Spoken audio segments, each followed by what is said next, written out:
Hi, I'm Scott Foster. Welcome to Group 1's presentation, Creative and Interactive Lecture Techniques. In this course and others in the Adult Education and Training program, we've talked a lot about using the lecture as a teaching technique. Much of the literature and research we've read and discussed favors the application of more progressive, interactive techniques over lectures, and there are merits to these arguments. But as Shirley Farah points out in Chapter 12 of our text, the lecture still does offer some advantages. The actual delivery of the lecture is economical in time and energy. Information can be shared with large groups of individuals in short periods of time without having to repeat the information to several small groups. Many of us in Group 1 come from the workforce side of things, where that facet alone makes it usually the preferred choice. As a private sector trainer, I know that time is money, and while other training techniques may be more attractive, I'm typically working with limited time and money constraints, so more often than not, the lecture is the preferred method of delivery. Hara points out some other advantages as well. In addition to being an efficient instructional method, other advantages of the lecture are: the material may be presented in a clear, precise, and orderly format. It is a well-known and acceptable method. Most adults are familiar with and comfortable with the lecture.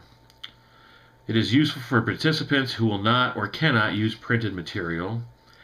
It may be used with large groups. It provides for face-to-face contact with talking, gesturing, feeling human beings. It is often easier for participants to listen than to read. The speaker can use the lecture to stimulate and motivate the audience to further study and inquiry. For many, the word lecture equates with the word boring, and lectures can sometimes be boring. The good news is that they don't have to be. As educators, our challenge is to polish our delivery skills and design our lectures to be interactive and creative. Our group is going to address some of the ways this can be done.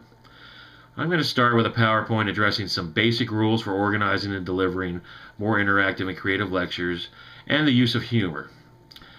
Following my presentation, Scott Johnson has prepared a PowerPoint addressing ways to make lectures more interactive, and one addressing environmental factors that contribute to successful lectures.